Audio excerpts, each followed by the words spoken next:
The AccuWeather reported regarding the Super Tuesday tornadoes that it was a historic outbreak of over 103 reported tornadoes across Arkansas, Tennessee, Mississippi, Alabama, with 59 killed and E4 level wind speeds of 166 to 200 miles per hour. Hail as large as softballs, major flooding, freezing rain.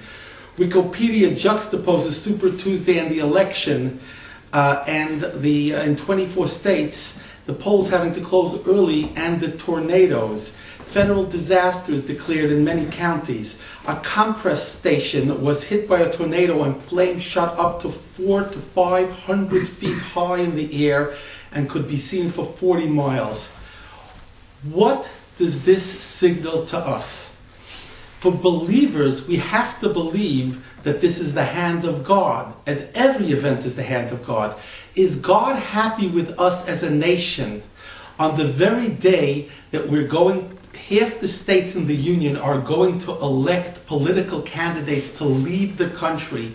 When such an event happens, it's obvious to us, even if it's politically unpopular, it's obvious to us that God is not happy with the way our nation is going. Our hearts go out to the hundreds who were injured and the families of the 59 who were killed.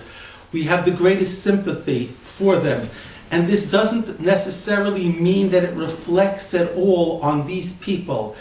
But in a national sense, we have to repent. We have to get back to basic values.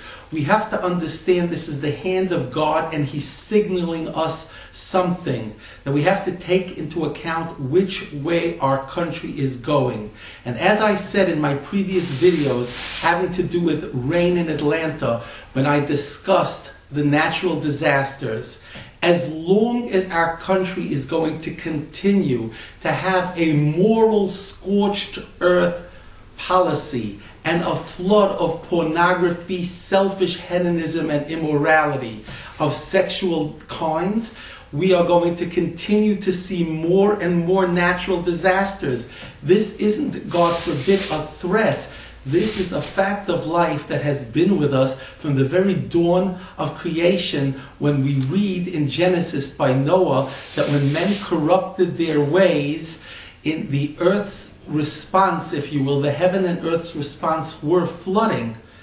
And therefore this is an appeal to people to understand that the Super Tuesday was super, and that we saw the super hand of God in an unbelievable way. He's not happy with us. And it's important that in our elections, in our voting, we vote for leaders that are in accordance with biblical moral values. Clearly, that's part of the message. As to why God does not strike in a place like San Francisco, or a place that, or Greenwich Village, or a place that obviously highlights immorality, we don't know the answers to these questions, but in general, we have to understand God gives us free choice.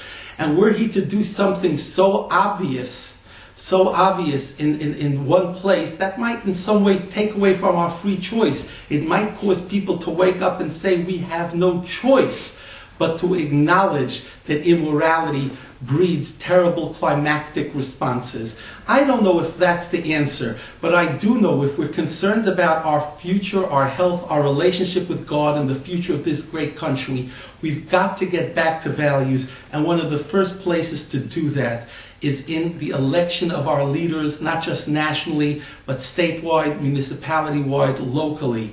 That's a very good beginning, and that's why I say we dare not vote for anyone who supports immorality. Codifying immorality into legislation is causing us to be flooded and scorched, and it's a terrible, terrible thing. Let's get back to godly values.